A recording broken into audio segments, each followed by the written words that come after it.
बिस्मिल्लाहिर्रहमानिर्रहीम। मैं पर्दे की बहुत पाबंद थी। हमेशा खुद को सबसे छुपा छुपा कर रखा था। मैंने अपनी जिंदगी इसी गुमान में गुजार दी थी कि मुझे किसी ने नहीं देखा। मेरा चेहरा सबसे छुपा हुआ है, क्योंकि मेरे मौलवी बाप ने भी मुझे कभी नजर भर कर नहीं देखा था। इस बात का मुझे हमेशा से ही अफसोस रहा था। अम्मी का इंतकाल तो मेरी कम उम्री में ही हो गया था, और फिर अब्बू भी मेरे साथ हमेशा तकल्लुफ के साथ ही पेश आए थे। मेरा दिल चाहता था कि मैं भी अब्बू के साथ मजाक करूं, उनके साथ उठूं बैठूं, गपशप लगाऊं, मगर अब्बू ने हमेशा ही मुझसे बहुत फासला रखा था। मैंने बार बार उनके साथ शिकवा भी किया था कि इस्लाम में बाप और बेटी के रिश्ते की बहुत खूबसूरत मिसालें पाई जाती हैं। आप हमारे नबी मोहम्मद सल्लल्लाहु अलैहि वसल्लम की जिंदगी से ही कुछ सबक हासिल करें। वो अपनी बेटी बीबी फातिमा जहरा पर जान निछावर किया करते थे। मेरा शिकवा सुनकर अब्बू आंखें झुका दिया करते थे और बस एक ही बात कहते थे कि वो कहाँ और हम कहाँ। अम्मी थी नहीं, अब्बू कम गुफ्तार थे। मोहल्ले में भी मेरा कहीं आना जाना नहीं था, किसी से मेरी दोस्ती भी नहीं थी। मैं घर में तन्हा रह रहकर तंग आ चुकी थी। यूं तो अब्बू ने मुझे मदरसे से बेहतरीन तालीम दिलवाई थी। अब मैं अपने इस इल्म को आगे फैलाना चाहती थी। मुझे उम्मीद थी कि जब मैं अब्बू से इस मुतालिक बात करूंगी तो वो मुझे टाल देंगे, मगर तब तो मेरी हैरत की इंतहा न रही जब मेरे एक बार पूछने पर ही अब्बू ने मुझे इस बात की इजाजत दे दी थी कि मैं मदरसे में बच्चों को पढ़ा सकती हूँ। अब्बू मौलवी थे, हमें मस्जिद के पास से ही घर मिला था। मदरसा भी मस्जिद के साथ ही लगता था, इसलिए मुझे आने जाने में कोई परेशानी नहीं थी। मैं अगले ही दिन खुद को सर तपा बुरके में ढांप कर मदरसे चली गई थी। यहाँ पर पढ़ाई का इंतजाम बहुत अच्छा था, इसलिए मेरा बाकायदा तौर पर इंटरव्यू भी लिया गया था, ताकि इस बात की जांच पड़ताल कर ली जाए कि मैं इस मुलाजमत की अहल हूँ भी या नहीं। अल्लाह के करम से मैंने इंटरव्यू पास कर लिया था और मुझे अगले ही दिन मदरसे में बुलवा लिया गया था। मैं बेइंतहा खुश थी। घर आकर अब्बू को बताया तो वो मुस्कुरा दिए और मेरे सर पर हाथ रखकर बोले, बेटी तुम मेरा सर हमेशा फख्र से बुलंद रखना। मैं अब्बू की ये बात सुनकर खुश हो गई थी। अगले ही दिन मैं मदरसे पहुंच चुकी थी। दरअसल हम एक छोटे से कस्बे में रहते थे, इसलिए यहाँ पर स्कूल की पढ़ाई के साथ साथ मदरसे की पढ़ाई का भी बहुत रुझान था। मदरसे की एक हेड थी, वही उस्तानिया वगैरह को चेक किया करती थी। पहले दिन उसने मुझे साफ साफ अल्फाज में कह दिया था कि हमें ये मदरसा चलाने के लिए गवर्नमेंट की तरफ से कोई फंड नहीं मिलता। हम अपनी मदद आपके तहत अल्लाह के कलाम को फैलाने की कोशिश कर रहे हैं। इसलिए आज मैं ये बात आपसे वाजे कर दूं कि आपको महीने की तनख्वाह नहीं दी जाएगी, यानी इदारा आपको पैसे नहीं दे सकेगा, बल्कि हर बच्चा अपनी बिसात के मुताबिक महीने के आखिर में आपके लिए हदिया लेकर आएगा, जिसे आपने मुस्कुराते हुए चेहरे के साथ कबूल करना है। और किसी बच्चे से इस बात का शिकवा नहीं करना कि उसने हदिया कम क्यों दिया। मैं हेड की बात सुनकर जल्दी से बोली, आप इस मामले से बिल्कुल बेफिक्र हो जाएं। मुझे पैसों की जरूरत नहीं है। मेरे अब्बू इतना घर में ले आते हैं जिससे हमारा गुजारा अच्छा हो जाता है। हेड मुस्कुरा दी थी और मैं उस कमरे में आ गई थी जहां मुझे बच्चों को तालीम देना थी। तालीम का दौरानिया भी बहुत कम था। मुझे महज 2 घंटे के लिए हर रोज यहाँ आना था। मेरी जमात में 25 बच्चे थे। मैं जब अंदर दाखिल हुई तो सबने उठकर मुझे सलाम किया था। मैंने मुस्कुराकर जवाब दिया और बच्चों को बैठ जाने को कहा था। सभी बच्चे बैठ चुके थे, मगर एक बच्चा खड़ा रहा था। उसका मुंह हैरत से खुला हुआ था और वो मुझे टुकर टुकर देख रहा था। मैं उसकी हरकत देखकर हैरान हुई और बोली, क्या बात है, आप इस कदर परेशान क्यों लग रहे हैं? मेरी बात सुनकर उसने नफी में सर हिला दिया और बोला कुछ नहीं, और चुपचाप बैठ गया था। मैंने भी सर झटक दिया कि इस उम्र में बच्चे अक्सर ऐसी हरकतें कर जाते हैं जिसका कोई मतलब वगैरह नहीं होता। मैंने बारी बारी सब बच्चों के नाम पूछे थे। जब उस बच्चे की बारी आई तो वो मुस्कुरा कर बोला, मुझे तो आपका नाम मालूम है, तो फिर आपको मेरा नाम कैसे मालूम नहीं? मुझे उसकी बातें हैरान कर रही थी। मैंने उस लड़के को आजमाने की खातिर कहा, अच्छा मुझे बताओ तो मेरा क्या नाम है? वो लड़का मुस्कुरा कर बोला, आपका नाम बतूल है। अब तो मुझे हैरत का शदीद झटका लगा था, क्योंकि मैंने क्लास में अभी तक खुद को मुतारिफ नहीं करवाया था। मैं बोली, आपको मेरा नाम कैसे मालूम है? उसने कंधे उचका दिए और बोला, पता नहीं, बस मुझे मालूम है तो मालूम है। मुझे वो बच्चा अजीब लग रहा था। मैं बोली, आपका नाम क्या है? उसने कहा, मैं वकार हूँ। मैंने इस बात में सर हिला दिया और फिर बच्चों को पढ़ाने लगी थी। यूं ही वक्त गुजर गया और मैं घर वापस आ गई थी। मैं अभी तक वकार को अपने जहन से झटक नहीं पाई थी। मेरा नाम किसी बच्चे को मालूम होना परेशानी की बात न होती अगर मैं बहुत सोशल किस्म की लड़की होती, जबकि हकीकत तो ये थी कि मैं तो 6-7 माह बाद ही घर से निकला करती थी, और वो भी निहायत मजबूरी की हालत में। खैर, मैंने सर झटक दिया और सोचा कि आजकल के बच्चे भी बहुत फनकार होते हैं। हो सकता है उसने ऑफिस से मेरा नाम सुन लिया हो और अब मुझे हैरत में मुब्तला करने के लिए ड्रामेबाजियां कर रहा हो। अगले रोज मैंने सोचा कि वकार के सामने अपनी हैरत का इजहार नहीं करूंगी, नहीं तो फिर वो मेरे सर चढ़ जाएगा और क्लास में तंग किया करेगा। यूं तो मैं मदरसे में बच्चों को कुरान पाक की तजवीद पढ़ाया करती थी, मगर मैंने बच्चों की तरबियत करने का भी सोचा था। इसलिए मैं हर रोज आधा घंटा बचा लिया करती थी और बच्चों को जिंदगी गुजारने के मुतालिक दर्स दिया करती थी। उन्हें अच्छे काम की तरगीब देती और बुराई से रोकती थी। नेज उन्हें अच्छे और बुरे में तमीज करना भी सिखाती थी। आज यूं ही बात करते हुए मैंने कहा कि गाना सुनना गुनाह है। खुद को जिस कदर हो सके इस गुनाह से बचाने की कोशिश करनी चाहिए। सब बच्चे बताने लगे कि हम तो गाने ही नहीं सुनते, पर वकार खामोश रहा था। मैं बोली, क्या बात है वकार, आपने कुछ नहीं कहा। आपको गाने सुनना पसंद है क्या? वकार आंखें फाड़ कर मुझे देखता रहा और बोला, हमारे घर में तो सुबह शाम गाने ही चलते हैं। मैंने कहा, ऐसा क्यों है? मेरी बात सुनकर वो सहम गया और कुछ कहे बिना ही नजरें चुराने लगा था। मैं हैरान हुई और बोली कुछ नहीं, क्योंकि मैंने महसूस कर लिया था कि वो कुछ मुस्तरिब सा हो गया है। इसलिए मैंने दूसरे बच्चों के सामने उसे कुरेदना मुनासिब नहीं समझा था। मैंने सोचा कि छुट्टी के वक्त उससे इस मौजू पर बात करूंगी, मगर फिर मुझे मौका ही न मिल सका और मैं घर वापस आ गई थी। अगले दिन जब मैं मदरसे गई तो सबसे पहले वकार मेरे पास आया था। उसने एक लिफाफा मुझे थमा दिया और बोला, टीचर जी ये ले लें। मैं समझी कि शायद वकार मेरे लिए फीस लेकर आया है, जिसे मदरसे में हदिया कहा जाता था। मैं बोली, वकार इसकी क्या जरूरत थी? अभी तो बहुत दिन पड़े हैं महीना पूरा होने में। वो मुस्कुरा दिया और बोला, अब्बू ने कहा था कि ये अपनी टीचर को दे देना, फिर वो महीना पूरा होने तक तुम्हें तंग नहीं करेगी। मैं वकार की बात सुनकर चौंक गई और निरोठे लहजे में बोली, मैंने आपको कब तंग किया? आपने घर जाकर जरूर झूठ बोला होगा कि टीचर फीस मांग रही है। उसने नफी में सर हिला दिया और बोला, मैंने तो फकत अब्बू से इतना कहा था कि मेरी टीचर ने मुझसे कहा है कि गाने सुनना गुनाह है। तब अब्बू बोले, इस लिफाफे में तुम्हारे टीचर की इस बात का जवाब दे रहा हूँ, ये ले जाकर उसे थमा देना। अब की बार मैं चौंक गई थी और जल्दी से वकार के हाथ से लिफाफा थाम लिया था, मगर जैसे ही मैंने उसे खोलकर देखा तो जमीन और आसमान की गर्दिश रुक सी गई थी। उस लिफाफे में मेरी तस्वीर थी और ये बात अनहोनी थी, क्योंकि मैंने आज तक कभी अपनी तस्वीर नहीं बनवाई थी। इस बात की इजाजत मुझे कभी अब्बू ने ही नहीं दी थी। वो इस बात को मायूब समझते थे। न जाने क्यों मेरे हाथ लरस रहे थे, क्योंकि एक अजनबी बच्चे के हाथ में मेरी तस्वीर का आ जाना बहुत ही अनहोनी सी बात थी, जबकि मैं तो मदरसे में भी अपना चेहरा ढांप कर आया करती थी। अभी कल ही की बात है कि मदरसे की हेड मुझसे शिकवा कर रही थी कि मिस बतूल, आपने तो हमसे भी अपना चेहरा छुपा कर रखा हुआ है, जबकि बाकी सब टीचर्स ऑफिस में आते ही निकाब उतार देती हैं। तब मैं मुस्कुरा कर बोली, आप फिक्र न करें, मैं बहुत जल्द आपको अपना चेहरा दिखा दूंगी। मैं तस्वीरों को हाथ में पकड़े हुए हक्का बक्का सी बैठी थी। फिर मैंने वकार का हाथ पकड़ा और उसे अपने साथ स्टाफ रूम में ले गई थी। वो इस वक्त बिल्कुल खाली था। मैं बोली, वकार आपको मालूम है क्या इस लिफाफे में क्या था? उसने नफी में सर हिला दिया तो मैं बोली, आपने अपने अब्बू से भी नहीं पूछा? वकार हंसकर बोला, मैंने अब्बू से जूते थोड़ी खाने थे।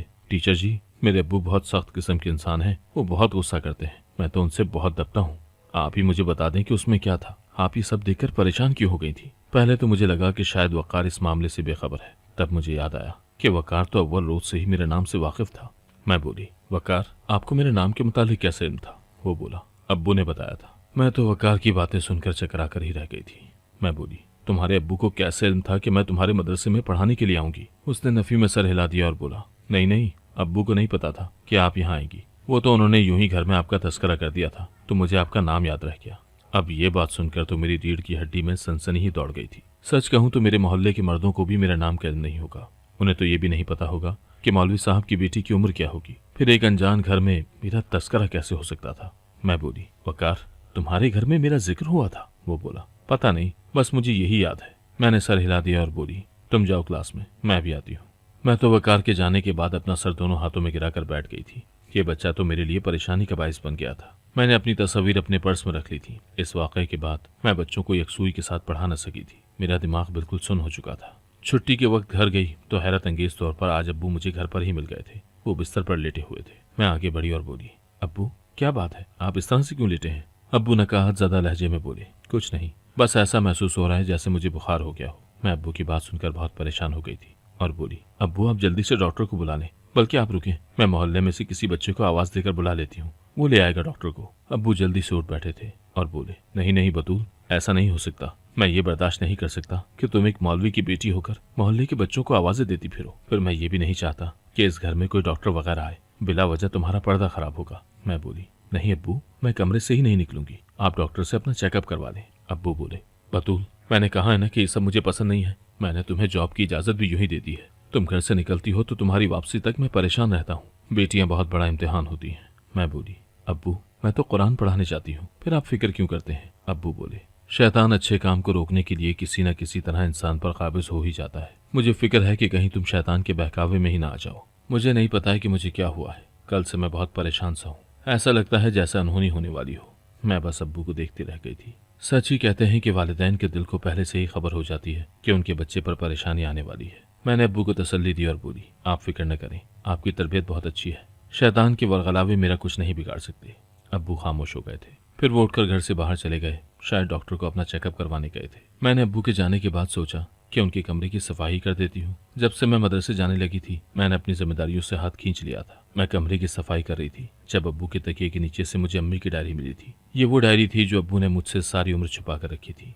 आज वो मुझे इतनी आसानी से मिल जाएगी मैंने तो कभी सोचा भी नहीं था। मैंने वो डायरी उठाई और पढ़ने लगी थी। अम्मी ने आम सी घरेलू सी बातें लिखी थी, लेकिन उनकी एक बात ने मुझे दहला दिया था। उन्होंने लिखा था, आज मुझे इल्म हुआ कि मैं बांझ हूँ। ये खबर सुनते ही मुझसे जीने की उम्मीद छिन गई है। मुझे कुछ भी अच्छा नहीं लगता। अब तो मुझे इस बात का गुमान होने लगा है कि शायद आसिफ मुझे तलाक देकर दूसरी शादी ही कर ले। ये सफ़ा तो मुझे हैरत में मुब्तला कर गया था। मैंने जल्दी जल्दी सफ़ात पलटने शुरू कर दिए थे। एक जगह लिखा हुआ था, आज मेरी जिंदगी तबाह हो गई है। मुझे आसिफ से ऐसे काम की तवक्को नहीं थी। उन्होंने कुछ ऐसा कर दिया है कि मुझे अपने आप से भी नफरत हो गई है। मेरी सास हर वक्त औलाद के रोने रोती रहती थी और चाहती थी कि उनका बेटा दूसरी शादी कर ले। अपनी वालदा का मुंह बंद करने के लिए आसिफ आज किसी नौमौलूद बच्ची को अगवा करके ले आए हैं। मैं ऐसे शख्स के साथ नहीं जी सकती। मैं उसका ये घर छोड़कर जा रही हूँ। आगे के तमाम सफ़ात खाली थे। मैं सकते के आलम में बैठी हुई थी। इतनी देर में अब्बू घर आ गए थे। मुझे इतना मौका भी नहीं मिला था कि मैं वो डायरी ही छुपा देती। अब्बू ने वो डायरी मेरे हाथ में देखी तो उनका चेहरा जर्दी माइल हो गया था। वो बोले, बतूल, मैंने तुम्हारी तरबियत ऐसी तो नहीं की कि तुम किसी की अमानत में खयानत करो। तुम्हें इल्म होना चाहिए कि ये मेरी अमानत थी। तुम इसको खोल कर क्यों बैठी हुई हो? मुझे इस दम उस शख्स से इस कदर नफरत महसूस हुई थी कि मैं अल्फाज में बयान नहीं कर सकती। मैं बोली, आपने मुझे कहाँ से अगवा किया था? अब्बू चुपचाप मेरी सूरत देखते रह गए थे। मैं चीख पड़ी थी। मैं बोली, मैं जिस इंसान को फरिश्ता समझती रही वो तो शैतान का रूप निकला। आपको जरा शर्म नहीं आई किसी वालिदैन से उसके बच्चे को छीनते हुए?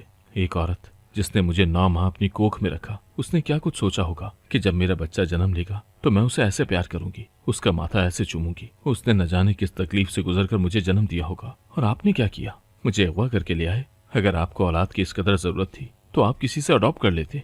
आपने इतना घिनौना काम क्यों किया? आप चेहरे पर दाढ़ी रखकर हाथ में तस्बीह पकड़कर क्या समझते हैं कि आपकी असलियत सबसे छुपी रह जाएगी? नहीं, यह नामुमकिन है। मैं आपको जमाने वालों के सामने बेनकाब कर दूंगी। मैं सबके सामने आपका घिनौना रूप लेकर आऊंगी। अब्बू इस कदर डर चुके थे कि उनके मुंह से कोई लफ्ज ही नहीं निकला था। मैं उठकर बाहर आ गई थी। मैं सारा दिन रोती रही थी। मुझे हर चीज से नफरत महसूस होने लगी थी। मेरे जहन से तो मदरसे वाला वाकया भी निकल गया था। मुझे उस मौलवी से शदीद नफरत हो रही थी जिसने मुझे सारी जिंदगी घर की दीवारी में कैद रखा था। शायद उसे इस चीज का डर था कि मैं कहीं अपने हकीकी वालिदैन से ना जा मिलूं।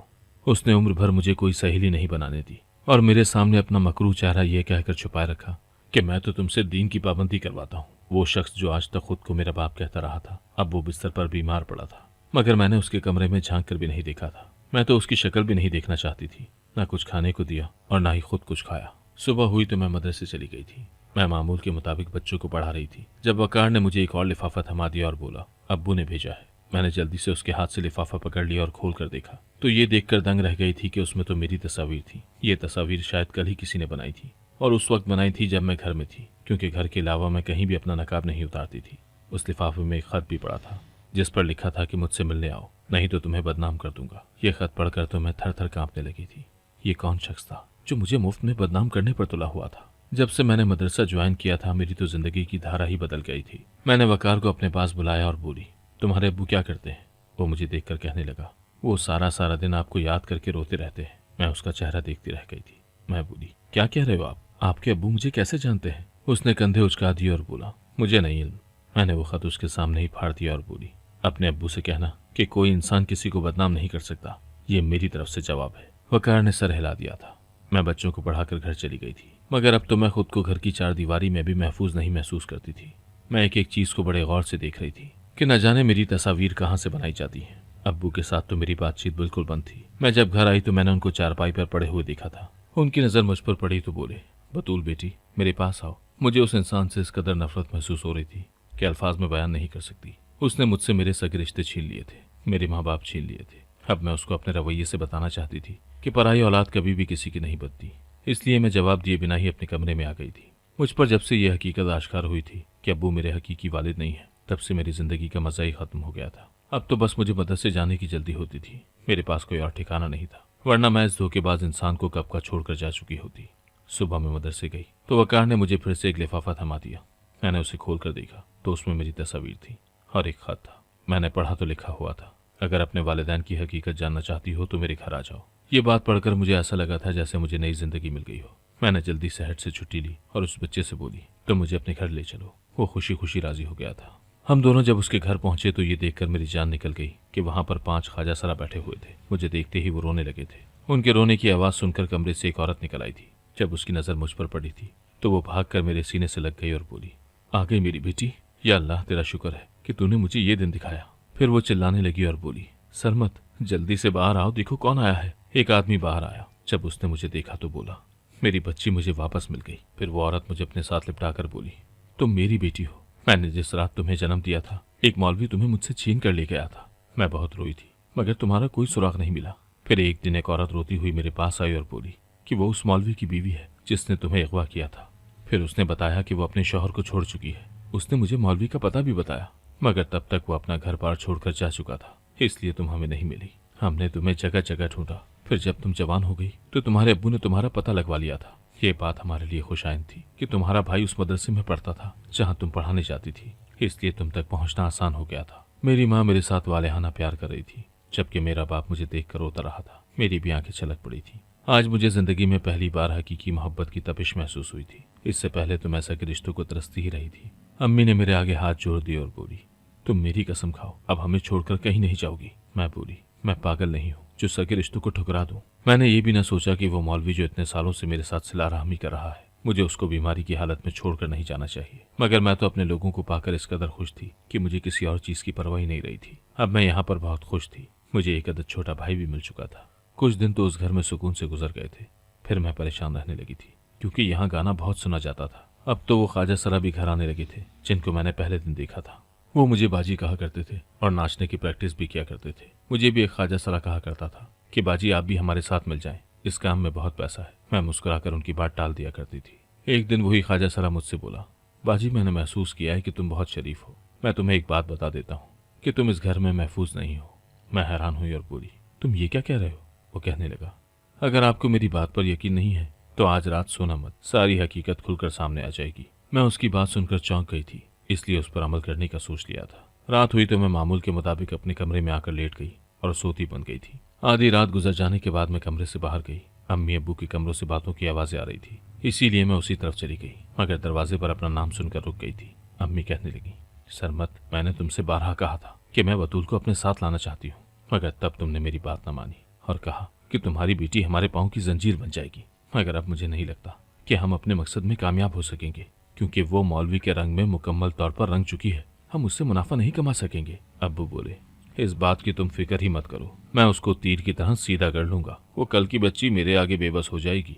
मैं इन बातों को मफहूम नहीं समझ पाई थी, मगर मुझ पर दहशत तारी हो गई थी। मैं फकत इतना ही समझ पाई थी कि मैं इस घर में महफूज नहीं हूँ। मैंने ये भी नहीं देखा कि रात का क्या वक्त हुआ है और क्या नहीं।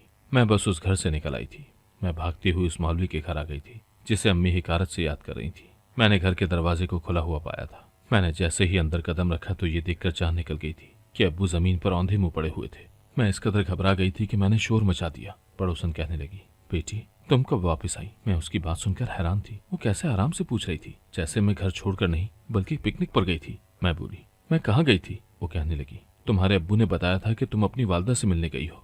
मैं हैरान थी कि जिस शख्स को मैं इस कदर बुरा समझ रही थी, वो मेरे जाने के बाद भी मेरी पर्दापोशी कर रहा था। 3 दिन तक अब्बू को होश नहीं था।